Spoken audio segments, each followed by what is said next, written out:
8 मार्च 2026च्या जागतिक महिला दिनाचे औचित्य साधून Shraddha English medium school Pimpalgaon Hareshwar येथे परिसरातील कर्तृत्ववान आणि धडपडणाऱ्या महिलांचा सत्कार समारंभ मोठ्या उत्साहात पार पडला।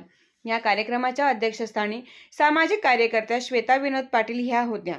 माजी जिल्हा परिषद सभापती सौ कांताबाई उद्धव मराठे, माजी सरपंच सौ सुनंदा कैलास क्षीरसागर, माजी सरपंच सौ प्रतिभा गोरखनाथ पाटील, शिंदाडच्या कोतवाल सौ जयश्री बालू श्रावणे, सोयगावच्या पंचायत समिती सदस्य सौ सविताताई सोपान गावंडे पंचायत, सार्वे पिंपरीच्या पोलीस पाटील सौ सुनीता भगवान पाटील, अंगणवाडीच्या सौ लीलाबाई उभाळे आणि सुषमाबाई जाधव, आशा सुपरवायझर प्रतीक्षा राजेंद्र क्षीरसागर, डॉक्टर सुकन्या मालकर, बचत गटाच्या अध्यक्षा सौ स्वाती योगेश उभाळे, प्राध्यापिका सौ संगीता संजय गरुड, एसटी डेपो पाचोराच्या संगीताबाई बडगुजर इत्यादी विविध विभागांमध्ये धडपड करणाऱ्या महिलांचा सन्मान करण्यात आला।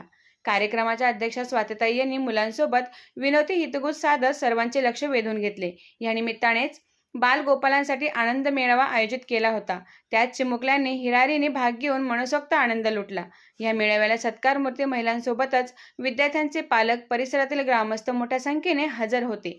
या कार्यक्रमासाठी संचालिका Sau Jyotibika Chaudhari madam, Kumbhar madam, Jain madam, Deepali Jagtap madam, Pooja Mali madam, Deepali Lohar madam, संस्थेचे अध्यक्ष श्री भिका चौधरी सर व समाधान बावस्कर, लक्ष्मीकांत पवार, दीपक गवाले, निलेश पाटील, योगेश पवार, रमेश राठोड या सर्वांनी परिश्रम घेतले।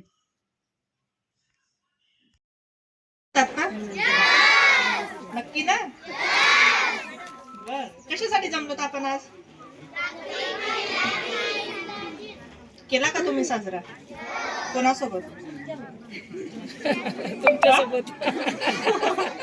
कोणासोबत साजरा केला? आमच्या सोबत करताय ना? मजा वाटते ना? बरं, मग याचं महत्व श्वेताताईंनी सांगितलं तुम्हाला? चांगलं स्पष्टीकरणासहित सांगितलं, समजलं ना? मग पाळणार ना ह्याच्या पुढे? आई सोबत, आपल्या ताई सोबत कसं वागावं? मुलांना पण सांगते, फक्त मुलींना नाही सांगते, मुलांसाठी पण एक खास दिवस। मंचावर उपस्थित सर्व म्हणजे माझ्या सिनियर आहेत, माझ्या मावशी, आत्या, काकू सगळ्या आहेत, ताया आहेत आणि त्यांचं माझ्यापेक्षा मोठं काम आहे। त्या सर्वांना आधी मी नमस्कार करते। मॅडम मला बोललं त्यासाठी आधीच धन्यवाद मानते आणि तुम्हा सर्वांना हाय, हॅलो। आता तुम्ही हे मोठे मोठे शब्द ऐकले असतील की नाही, की महिला दिन, आंतरराष्ट्रीय महिला दिन, कामाचे तास आणि मग ते काय न्यू अक्षरात तो काय मोर्चा निघाला वगैरे वगैरे, काही समजलं का? थोडंफार समजलं ना? थोडंफार तुम्ही ऐकलंय? दरवर्षी महिला दिन साजरा होतो, 8 मार्चला होतो। कुठलाही दिन जेव्हा साजरा होतो, म्हणजे जसं आपण स्वातंत्र्य दिन साजरा करतो, का साजरा करतो? त्या दिवशी आपल्या देशाला स्वातंत्र्य मिळालं। तसंच जेव्हा महिला दिन साजरा होतो त्याच्या मागे एक इतिहास आहे। तो इतिहास कसा आहे? जसं मॅडमांनी आता सांगितलंच की आता जशा मुली आहात तुम्ही, शाळेत येत आहे की नाही? आतापासून थोड्या काही वर्षांपूर्वी ना असं मुलींना शाळेत येता येत नव्हतं, म्हणजे जिल्हा म्हणजे शाळाच नव्हत्या। म्हणजे तुम्ही तरी इंग्लिश मिडियमच्या शाळेत आता बसलेले आहात, शिक्षण घेताय, तुम्ही स्वप्न बघताय की नाही सगळ्या मुलींनो? जसं तुमच्या वर्गातली मुलं स्वप्न बघतात तसं मुली पण स्वप्न बघताय की नाही? कुणाला इंजिनियर व्हायचंय, कुणाला डॉक्टर व्हायचंय, कुणाला शिक्षक व्हायचंय, कुणाला अंतराळात जायचंय। हे स्वप्न आपण का बघू शकलो? आपण इथे आज का आहोत? आज ह्या शाळेत तुम्ही का आहात? तर आपल्याला इथे आणण्यासाठी काही लोकांनी खूप कष्ट घेतले। त्या लोकांचं बघा तुम्ही इथे फोटो लावलेले आहेत, ही तीच लोक आहेत ज्यांच्यामुळे आज आपण इथे आहोत। म्हणजे विचार करा, सावित्रीबाई फुलेंनी आणि ज्योतिबा फुलेंनी शाळाच उघडली नसती मुलींसाठी, तर आपण शिक्षण घेत असतो का आता? मी शिकले असते का? तुम्ही शिकत असता का? तुम्ही वर्गात बसलेले असता का? नाही। तर आंतरराष्ट्रीय स्तरावर जेव्हा 8 मार्च साजरा होतो त्याचा एक इतिहास वेगळा आहे की न्यूयॉर्क शहर, अमेरिकेतलं एक मोठं शहर आहे न्यूयॉर्क, त्या शहरामध्ये तेव्हा महिला कामाला सुरुवात करत होत्या, म्हणजे कारखान्यात कामाला जायला लागल्या होत्या। त्याच्या आधी महिलांना कारखान्यात काम करायची परवानगी नव्हती, मग त्या कारखान्यात कामाला जायला लागल्या। त्या जशा जशा कारखान्यात जायला लागल्या तसं त्यांना लक्षात आलं की आम्ही काम खूप करतो, 12-12 तास काम करतो, आम्हाला बाकीचा स्वतःचा काहीच वेळ मिळत नाही। 12 तास आम्ही प्रोडक्शन लाईनवर खूप कष्ट करत असतो, खूप काम करत असतो, आम्हाला घरी गेल्यावर पण काम करावं लागतं आणि आम्ही खूप थकतो, आमच्या शरीराची खूप हानी होते।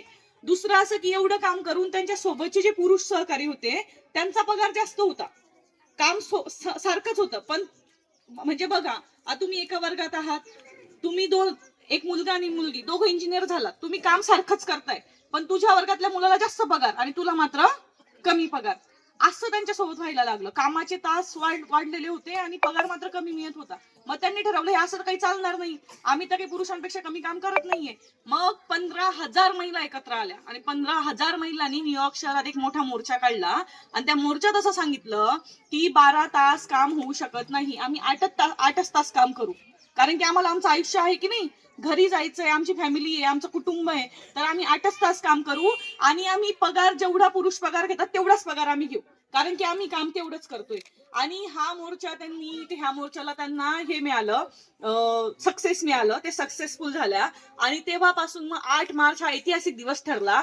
आपल्या देशामध्ये डॉक्टर बाबासाहेब आंबेडकर म्हणजे आपल्या देशामध्ये कामाच्या तासांसाठी लढावं लागलं नाही. त्या मोर्चामध्ये अजून एक मागणी होती की महिलांना मतदानाचा अधिकार मिळावा. म्हणजे अमेरिका किती मोठं राष्ट्र आहे असं आपण म्हणतो, किती पुढारलेलं राष्ट्र आहे, पण त्या देशामध्ये सुद्धा महिलांना मतदानाचा अधिकार नव्हता. ह्या तिन्ही मागण्या त्यांनी पूर्ण केल्या.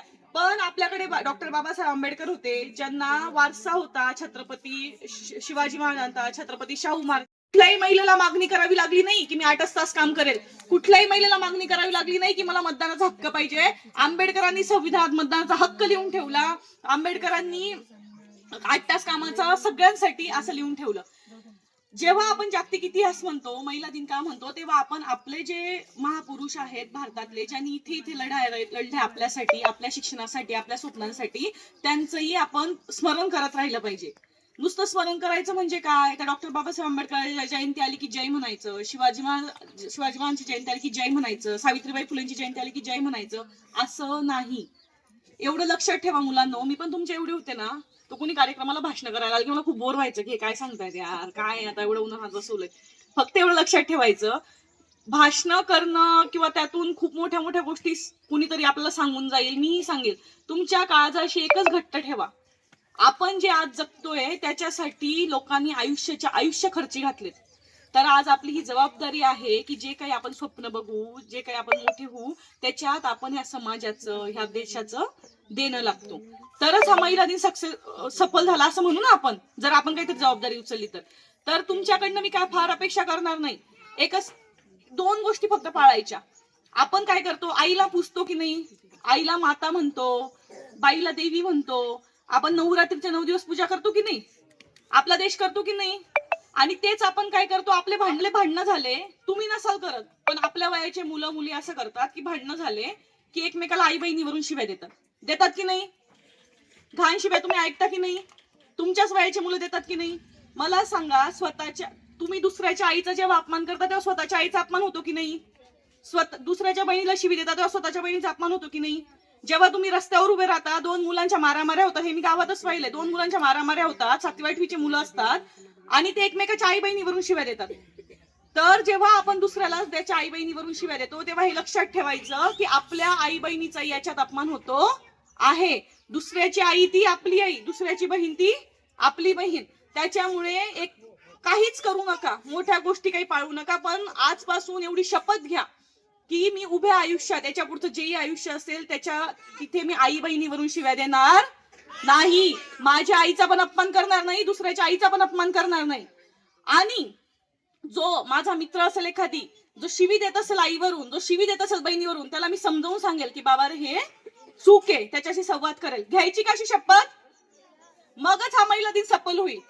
मी पुढच्या वर्षी परत येईल तुम्हाला विचारायला की कितीदा शिव्या दिल्या. हे बघा, एकदा ठरवलं की लगेच ते सक्सेस होतं का, असं नाही, पण आपण प्रयत्न करायचा. तर सगळ्यांनी शपथ घ्या, मी मोठ्याने म्हणा, माझा आवाज मोठा आहे की नाही, तुमचा माझ्यापेक्षा मोठा पाहिजे. मी आजपासून आंतरराष्ट्रीय महिला दिनापासून शपथ घेतो की यापुढे मी आई बहिणीवरून घाणेरड्या शिव्या देणार नाही. मी माझ्या आईच्या, माझ्या ताईच्या, माझ्या शिक्षकांच्या, माझ्या आजीच्या कामाचा सन्मान करेन. धन्यवाद.